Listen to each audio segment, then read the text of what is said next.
வணக்கம். இன்றைக்கி என் பொண்ணு கேட்ட டாபிக் தான் நம்ம பேச போகிறோம். இயற்கை. அவளை வந்து 4th ஸ்டாண்டர்ட் படிக்கிறா.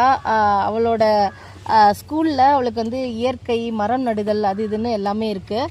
ஸோ இந்த இயற்கை குறித்து அவள் வந்து ஒரு டாபிக் நீங்கள் பேசணும் அப்படின்னு கேட்டதுனால, இயற்கையை வந்து பல விஷயங்களில் நம்ம வந்து அழிச்சிக்கிட்டே வந்துட்ருக்கோம் அப்படின்றது நமக்கு தெரிஞ்ச ஒரு விஷயந்தான். மனிதர்களுடைய அறியாமை, மனிதர்களுடைய அதிகாரம், அதிகப்படித்தனம், இதனால் இயற்கை நிறைய சீரழியுது. நம்ம பாதுகாக்க மறந்துட்டு இப்போ அதை பற்றி யோசிச்சுட்டு இருக்கோம்.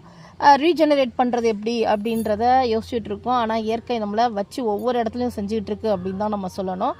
அதே மாதிரி மனிதன் வந்து சிந்திக்க வேண்டிய விஷயங்கள், நிறைய மரங்களை நடணும். நம்ம தமிழ்நாடு கவர்மெண்ட் கூட பல இடங்களில் சொல்லிகிட்ருக்குறாங்க, இந்த மாதிரி நிறைய மரங்களை நடுங்க. நம்ம விவேக் சார் கூட நிறைய மரங்கள் நட்டார்.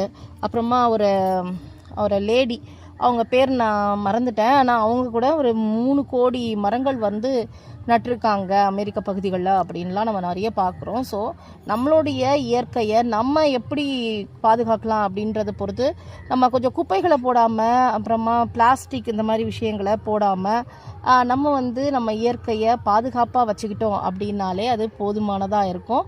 ஸோ இந்த இயற்கை குறித்த தகவல்கள் பிரபஞ்சனி எனக்கு சொல்ல சொன்னது.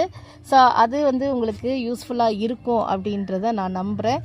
இதை பார்த்துட்டு பிரபஞ்சனியோட கருத்து எப்படி இருக்குது அப்படின்றத நிறைய குட்டீஸ் எனக்கு சொல்லுங்கள். ஸோ இந்த வீடியோ உங்களுக்கு பிரயோஜனமாக இருக்கும். முடிஞ்சால் அவள் வீட்டில் ஒவ்வொரு மரம் நடுங்க. அது மட்டும் இல்லாமல் நிறைய தண்ணியை வேஸ்ட் பண்ணாதீங்க.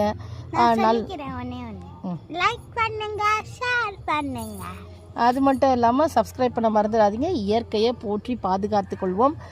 இயற்கையை ரசிக்கிறேன், அதை பண்ணுறேன், இதை பண்ணுறேன், செல்ஃபி எடுக்கிறேன் அப்படின்னு சொல்லிட்டு போயிட்டு எங்கேருந்தும் மேலேருந்து விழுந்துடாதீங்க. So be careful. இந்த இயற்கையை ஆளுகின்ற சக்தியை நம்ம மனிதன்கிட்ட தான் கொடுத்துருக்கு இயற்கை. ஸோ அந்த இயற்கையை நம்ம கொஞ்சம் பாதுகாத்து நாமளும் சேஃபாக இருப்போம் அப்படின்ட்டு இந்த வீடியோவை நாங்கள் முடிச்சுக்கிறோம்.